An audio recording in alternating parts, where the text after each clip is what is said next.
This is Football at 4. Football at 4 powered by the Inside the Birds podcast, and it is brought to you by Bet365. Whatever the sport, whatever the moment, it's never ordinary at Bet365. Geoff Mosher, co-host of the Inside the Birds podcast, which you can find on any podcasting platform or on their YouTube channel. Just search Inside the Birds. He is at the Seniorbowl in Mobile, Alabama, and that is where the NFL draft prospects are all getting ready. So he's paying attention to all that and more as we take a look here at another edition of Football at 4 on the Sports Bash. Geoff Mosher, what's up, my friend? What's going on, Mike? It is a lovely day here in Mobile. I hate to make your listeners jealous, but it is 66 degrees, crystal blue skies, and I'm really enjoying that after the weather that we've had lately in Philly. I gotta tell you. Well, very nice. It's a way to rub it in. It's not. It hasn't been too terrible. It's a little gray, overcasty. But it's funny. I was just talking about how this winter has seemingly been somewhat mild. It's been in the 50s a lot. So hey, we'll take it. I'll take this type of winter whenever we can get it. But you're down there, Mobile, Alabama. I got a question. Has there been any Howie Roseman sightings down there? No, he's not here. He is not there, right? That is what I have heard. He is not down there, right? Yeah, he's not here. I don't believe Nick Sirianni's here. I don't believe the coordinators are here. And by the way, it seems like year after year, fewer and fewer coaches and coaching staffs are coming down here to Mobile. Mostly a personnel scouting event at this point, where you just see a lot of you have your area scouts, your personnel directors, and things like that. But do not see a whole lot of coaches. I've seen a few coordinators. I did. Brian Flores was actually on my connection from Charlotte to Mobile. But in general, don't see a whole lot of head coaches, coordinators, and GMs. All right. Any notable information that you want to pass along to start things off in this conversation? That's a vague question. Well, I didn't know, you've been down there for a day and a half now. Is there anything that kind of stands out to you that you're like, you know what, this is something that's kind of intriguing? Yeah, I can just tell you, and Adam and I will get into it more on the next Inside the Birds on Friday. We are doing a lot of research and asking around about, what happened, some of the things with the coaches who were coaching, and then getting intel on some of the new coaches, especially the position coaches on defense we're learning about. But, everybody knows that the Eagles had a couple of different problems. Some of it was personnel, some of it was coaching, some of it was leadership, and nothing that we've heard around here would make us think differently about all those three things being an issue over the last year. And obviously the organization is trying to take steps now, Mike, to change all of that and bring in some new blood. You've heard Nick Sirianni talk about fresh ideas, but it's not just fresh ideas. It's the right type of coaches. You'll notice that, as we talked about on the podcast that dropped today, with the hiring of Clint Hurt and the hiring of Carl Scott, you're talking about guys who have been in the league for several years. They have names. You remember when they hired DJ Elliott as linebackers coach, and we were all like, okay, he's coached a lot of colleges, not really heard of the guy, had a cup of coffee at Temple, but they're obviously bringing in, guys who have cut their teeth in the NFL, not just college, and have some respect on their name. Geoff, a lot of buzz today, obviously, with this Belichick stuff. The Eagles eyeing – this is an actual headline, okay? Eagles eye Belichick as fallback plan. Would you say that is a misleading headline? I would have to say I've seen the headline first to say it's misleading, but what was the headline? Eagles eye Belichick? Eagles eye Belichick as fallback plan.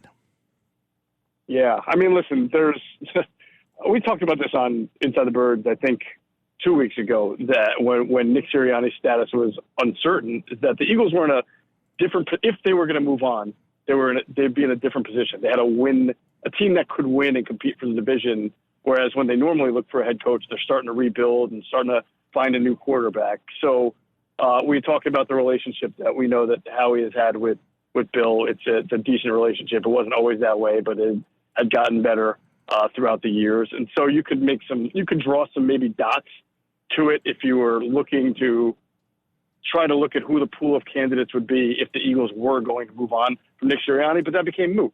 Belichick was out there. They could have just said, yeah, we want Bill Belichick. We'll fire Sirianni because Bill Belichick's out there. They did not do that. So whatever headlines or rumors or innuendos are going on to me are moot because they held on to Nick Sirianni. He's their coach. Yeah, I guess, the insinuation, it was a radio interview in which the Patriots beat writer was essentially saying, like, the Eagles had interest. They told him, hey, we're going to go talk to Nick, and if Nick doesn't like what we have to say, we'll give you a call back.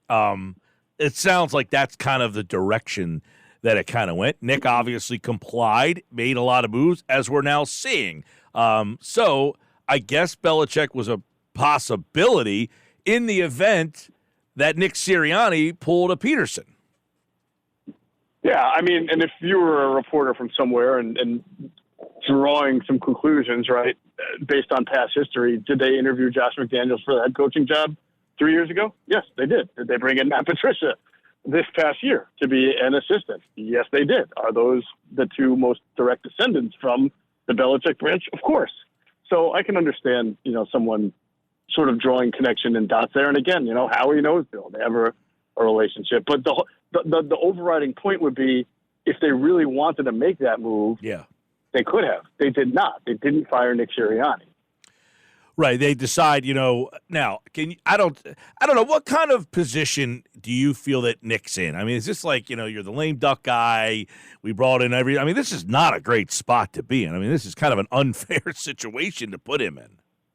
Well, didn't Nick say that himself? I mean, he said, I have to reprove myself. Now, most coaches don't have to say that when they're 3 years in and they've been to the playoffs 3 years and they've won double-digit games in 2 years and they've been to a Super Bowl. But that's not the reality of the situation. So he enters 2024 certainly on the hot seat. I mean, they're giving him new coordinators, they're bringing in new coordinators, I should say, guys who have, reputations. You're talking about Kellen Moore and Vic Fangio. So I'm positive Howie Roseman is going to go out and try to fix the holes on the defense and give this team a legit chance to compete next year. So you start off 2-6, sure.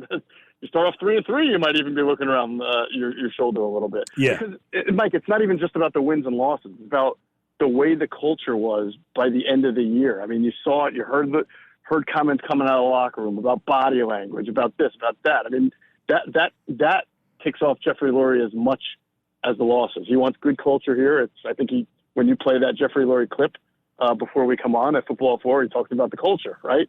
So that and the wins and losses are important. So, yeah, Nick Sirianni, despite the accomplishments, goes into 2024 certainly on a hot seat.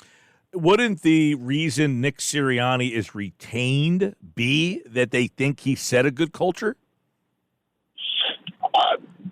I don't know, Mike. I mean, there's also an argument to be made about how you look as an organization if you move on that abruptly again, right, from somebody a year removed from the Super Bowl after a bad 7-game stretch. So just because they brought back Nick Sirianni doesn't mean that they believe 100% in their hearts that this is the right move. I just think they're also understanding that, of what he has done and maybe deserving the opportunity to turn it around and giving him every opportunity to reprove himself before making a decision. Geoff Mosher's in Mobile with the Senior Bowl down there, and, of course, the Eagles offseason continuing today, Moshe. I don't know if you saw any of these, but A.J. Brown, Devontae Smith were on the Up and Adams show. A lot of bites coming out from this. But she directly asked A.J. Brown whether or not he has heard any, like, his name in trades or anything like that. Would you be floored, shocked, if they ended up trading A.J. Brown? I would be floored because nothing the team does floors me, but I can't imagine why they would want to do it. I mean, you can talk about certainly A.J. Brown wasn't the only one sort of with not great body language by the end of the year. And he is their most productive player on offense by far. And as good as Devontae Smith is, this is not an offense you want to take away from at this point, especially with a new coordinator here who is intended to come in and make this offense flow and function a lot better. And it does that when you have A.J. Brown as opposed to without A.J. Brown. Yeah, as you said, anything that happens isn't shocking, I guess, just because of the nature of the league. But I can't imagine this is something that's like high on the checklist of things that they want to accomplish this offseason. Like, hey, what do we want to get done? We need a new corner. We'd like to look at maybe more athletic linebackers. We want to see offers for A.J. Brown. I can't imagine that's like a high priority. That would only change if he pushed the button, right?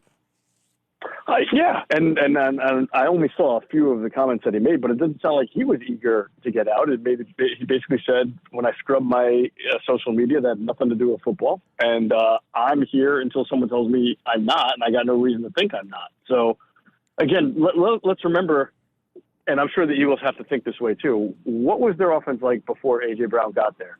You had Devontae Smith as a rookie, and you had a young Jalen Hurts who really did not have too many people to throw to outside of Devontae Smith and Dallas Goedert. Well, you're going to be in that same situation this year if you don't have A.J. Brown. You'll have Devontae Smith, who's growing as a player, and you'll have Dallas Goedert, but that's it. I mean, again, the number 3 receiver right now is a big question mark because you have no idea what's going to happen with the Quez Watkins, Olamide Zaccheaus, and Julio Jones faction. I mean, I believe 2 of them are free agents, and this would be Watkins' his last year if he's going to be on the team, right? So Watkins is a free agent. Watkins is a free agent. No, Watkins is. You're right. All 3 are free agents. So you're really going to get these 4 or 5 guys go. To me, it doesn't compute unless something happens where the issue has to be forced on them. But I don't read that yet. I don't see that yet. Hey, you're down there. It's interesting you bring that up because obviously Kellen Moore. People are wondering, hey, what does this mean for Dallas Goedert? This is the year where they drafted Goddard when Ertz was here. Like, they're right about the same timeline. So tight end in this draft, is that an area where you would think the Eagles want to look to upgrade is behind Dallas Goedert? Sort of depends on I imagine Kellen Moore has to come in, give them certain evaluations on players like Calcaterra. You're talking about tight end. What does he think of Alberto, who has very limited tape with the Eagles? Does he have any experience of when he was a coach with the Cowboys or even the Chargers going up against the Broncos? Does he have any kind of mindset on Alberto? Because they traded for Alberto last year. He barely played. Free agent, but Alberto a free agent too. Also a free agent. Yeah, but you have the opportunity to bring him back if you want. So before he hits free agency. So that's got to be a discussion between the offensive brain trust, Howie, and the staff there. But I don't know. Tight end is not, again, you don't rule anything out because the Eagles will draft sometimes on traits and you never know who's available where they are. But, I can't imagine that's sort of priority number 1 is getting deeper at tight end. Well, I agree with you. For a coordinator who wants to be 11 personnel. I agree with you. I just, they drafted Ertz was a second-round pick, and then Goddard was also a second-round pick, and they have 2 second-round picks. So, and Goddard is at that timeline where he's probably – got a year or 2 left before they look to kind of find the next guy to replace him. I just thought that was an interesting timeline with the 2 second-round picks. But as you're down there, they have the 2 second-round picks. They obviously have the 1 in the first round. So they have 3 of the top 55 picks. I talked to Adam about this yesterday, but I would imagine you're keeping your eye on a lot of defensive players. Oh, gosh, yeah, there are. A lot of defensive players, corner, linebacker, safety. The practice, day 2 practice just finished up, and we had a chance to watch some defensive players, some pretty good corners and safeties out there doing their thing. A couple of good receivers we were watching today as well. Lad McConkey got some nice footwork. Yeah, and what's Mitchell's first name? I keep forgetting. Quinyon Mitchell, the corner from Toledo. Toledo, yes. He's a guy that's really intriguing, and corners it's an interesting spot because we see every year in the draft, as soon as the first 2 get picked, it's like it starts this run, and sometimes guys go higher than they're maybe projected or slotted because of that cornerback run. But he's a guy if he's in that neighborhood where the Eagles picked, should keep your eye on that.